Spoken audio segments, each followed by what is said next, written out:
Nuclear law and order, a short introduction into legal nuclear deterrence. The 10 years that followed the Cold War from 1991 till 2001 were a good time. In that decade, the United States dismantled 5,000 tactical nuclear weapons in a one-sided initiative, and not a single person in any NATO country felt any less protected. The USA shrunk their defense budget and, within a decade, the tremendous public deficit that the Cold War arms race caused had turned into a federal surplus. At the same time, millions of Americans found new jobs. Then came 9/11 and the war against terrorism. And now, in 2009, for the first time since World War II, the world economy is declining and the whole world is in trouble. Now we look back at that decade, which followed the Cold War, with nostalgia. But that boom of the 1990s is just a mild foretaste of the economic and social boom that we can trigger today. The clue to solving many interconnected problems of mankind is: place the atomic bombs under civil control. This means using atom bombs only to deter from the act of war in accordance with some of the most basic principles of our civilization. For instance, equality of rights, no punishment without law. The result is the Civil and Legal Nuclear Deterrence, LND. Let's talk about the equality of rights first. Whenever we put our young men into a uniform and send them away to the front, into the line of fire, the principle of equality of rights is grossly violated. For some years now, we've been doing the same to our young women too, and yet that is called emancipation. We regard ourselves as civilians and are used to saying to our soldiers, "Don't be a coward, but let me take shelter." LND instead demands civil courage from every citizen and protects every citizen equally well. LND is really one for all and all for one. With regard to our own young people, LND regards it as unnecessary and unfair to sacrifice them in battle for us.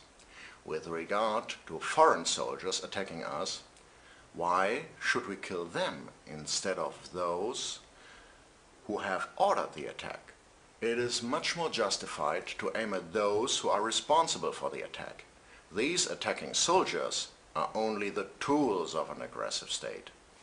The will to live of any human being has to be respected equally, regardless of gender and age.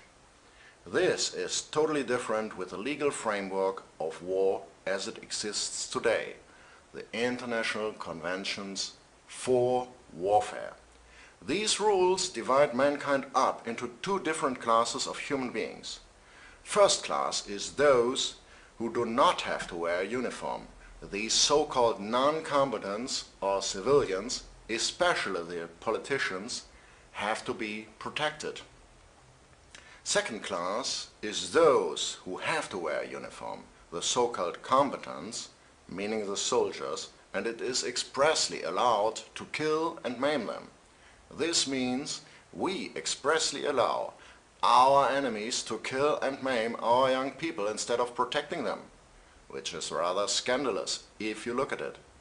But if we decide that our nations really shall not go to war again, the war conventions become as irrelevant to us as the rules of boxing are irrelevant to somebody who simply refuses to enter the ring.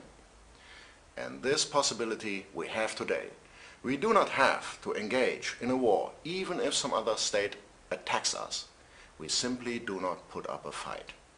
We completely replace the concept of national defense via military means with deterrence. I give you an example. When a foreign country attacks your country militarily and you start to defend your country militarily, your country becomes a battleground and at least parts of it are going to be destroyed. and a lot of your people will die. But we can do better than that. Look at what happens during a bank robbery. No one expects the cashier to act like a hero. She or he simply hands over the money and trusts that the police shall find the bank robber later and overpower him so that this person receives his punishment. Just like that, we can let missiles fly over and across the heads of attacking soldiers instead of battling them. These missiles cannot be intercepted and are launched from nuclear submarines that roam the oceans undetected. And, quite contrary to a bank robber, an aggressive state hasn't even the possibility to hide to escape punishment. And this is when no punishment without law comes into play. I have drafted a nuclear penal law on just 5 sheets of paper. It is so simple that anyone can easily understand what the forbidden acts of war are. It really isn't very difficult for us to define our nuclear threshold and, beyond that, a scale division of nuclear responses related to various degrees of aggression. I propose to begin with a nuclear warning shot on a lonely place where 500 to 1,000 people live. And you better think twice before you blame me for being cruel. Right now, our organization, NATO, has killed thousands of people in Afghanistan who were certainly not terrorists, and yet nobody cares. Of course, there will be a little remaining gap because we can imagine aggressive actions committed by a foreign state that are too small to justify a nuclear response.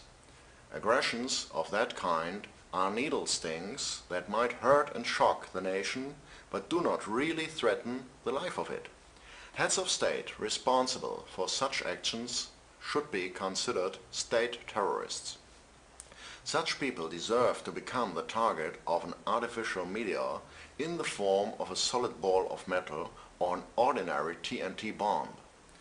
The means of delivery for such an non-nuclear instrument of deterrence should be the existing super-fast and super-precise submarine-launched missiles. Then we have a real deterrent strategy of flexible response that deserves this name, and not what NATO claimed to have in the Cold War, which was, in reality, confuse response.